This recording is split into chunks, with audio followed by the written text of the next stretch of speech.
The American government is a fungus that keeps on growing. Here is the government explaining how they want to blow stuff up, hijack jets, kill people, and blame it on foreign enemies. What we're dealing with is a homicide investigation, an open homicide investigation into 3,000 deaths. What we have there is a mystery that hasn't been solved.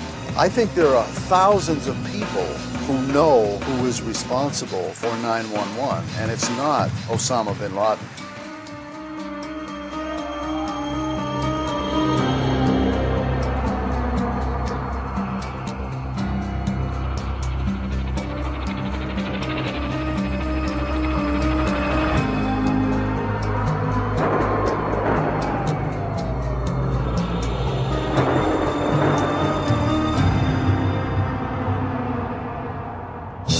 America, a land of opportunity and freedom of speech. But it's also a land run by a government that operates in virtual secrecy.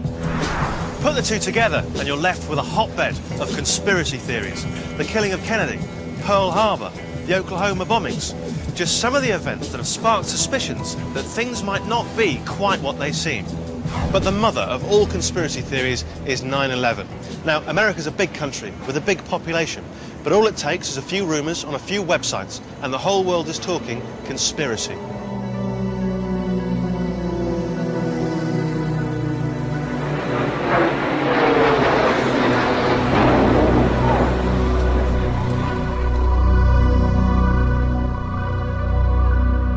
September 11th, 2001. The world watched in disbelief as American Airlines Flight 11 from Boston crashed into the North Tower of the World Trade Center. America was rocked to the core. Just 17 minutes later, a second plane hit the South Tower, dispelling any myths that the first one was an accident.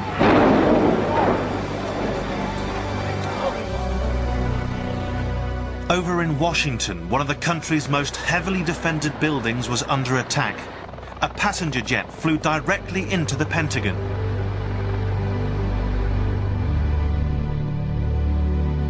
The fourth and last attack was foiled. It's thought that passengers bravely fought back against the hijackers and stopped it from hitting another high-profile target. The plane crashed in a field in Pennsylvania.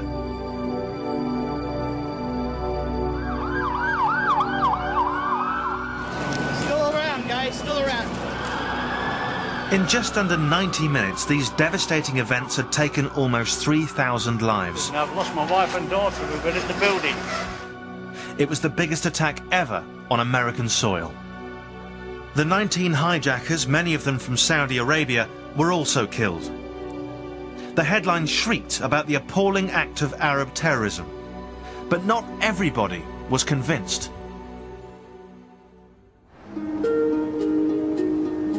Within days of the attacks, a dedicated band of obsessives, skeptical of the documented events, set out to show a very different story. Nobody was really let loose on that crime scene and said, find out what really happened here. What the news reports were saying about what happened on 9/11 just didn't match the facts as I understood them. The uncertainties brought questions, and more questions. Then come the alternative theories, many pointing the finger of blame at the heart of the US government. The skepticism has spread steadily into the mainstream of American life. Michael Moore's controversial documentary, Fahrenheit 9/11, hasn't followed the more extreme conspiracy theories, but it has directed an uneasy public mind onto the White House. With everything going wrong, he did what any of us would do. He went on vacation.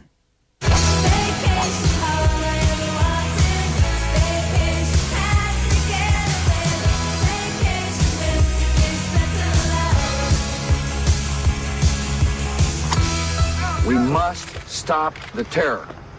I call upon all nations to do everything they can to stop these terrorist killers. Thank you. Now watch this drive. For the first time in my life, I don't trust the government of the United States. It only deepened my perceptions of the stupidity of the current administration. I think we've been pretty much brainwashed in the last few years. I can't believe people don't question things more and really wonder what the truth is. It's amazing how stupid people are. I mean, it really is. Michael Moore. Hey, Michael, how are you doing? I'm good. John Tanner. The film has helped prompt the American public to question the motives of their current government. A lot of people are uneasy about what they've been told. A few are downright disbelieving. Michael Moore. How are you doing? Good, good. The skeptics are asking some very pertinent questions about the tragedy of New York, but the doubts start 200 miles away at the Pentagon, the hub of America's defences.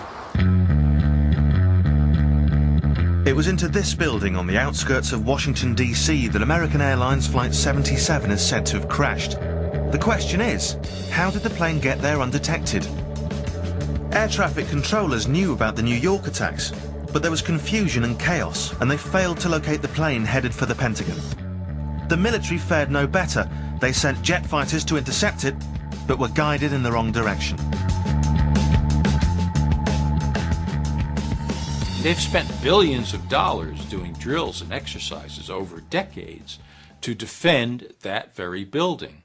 And the idea that one or two air traffic controllers got confused and therefore the whole system collapsed is just a complete lie. The government's version is that this plane, which was allowed to fly unmolested for 40 minutes in the most defended airspace in the country, was able to execute a 70-degree turn and descend 5,000 feet in 2 miles, then level off and run flat just above the ground and crash into this Pentagon at a certain angle without ever touching the lawn. And it's just, the story doesn't wash. A controller at nearby Dulles Airport is said to have described the plane's behaviour like that of a military plane, not a commercial one. The nature of the damage to the Pentagon walls has also aroused suspicions. When you look at photographs of the holes punched into the Pentagon, they are much too small to accommodate that gigantic jetliner. It just doesn't work. Now you can speculate that large pieces of the plane were torn off on impact and scattered everywhere, but they are not to be found in photographs.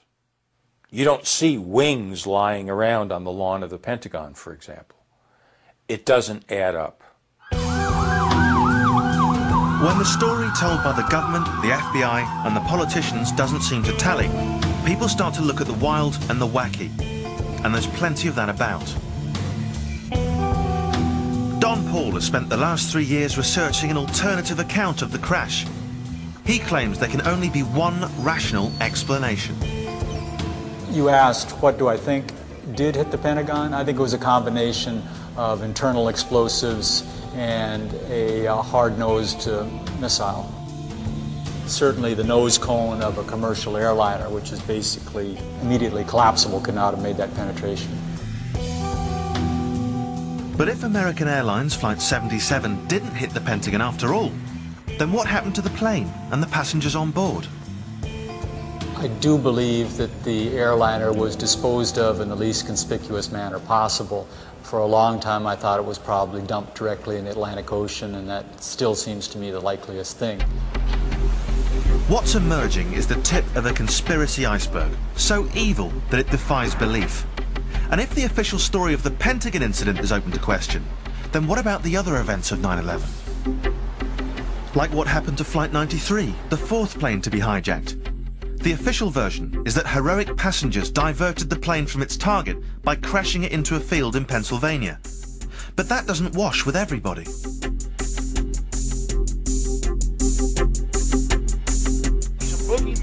Alex Jones, a local radio and television presenter based in Texas, is a firm believer that the government is hiding the real story. It was in the local Pennsylvania newspapers that the witnesses, including police and firemen, people that know what they're looking for, saw F-16s chasing Flight 93, and that they saw 2 missiles fired, and that they saw explosions at a high altitude. And then the material evidence supports that. They found an engine 8 miles away from the larger debris field, and they found other parts of the plane 4 miles from the main debris field. There's never been a case where a plane loses control or is brought down deliberately and has a debris field 8 miles long. They've had planes crash into mountainsides, in Tibet, and you don't have an 8-mile long debris field. It just doesn't happen. It only happens when aircraft are hit by missiles. Government secrecy and a mountain of unanswered questions has so far led us to the theory that Flight 93 was shot down by the US Air Force and that a missile hit the Pentagon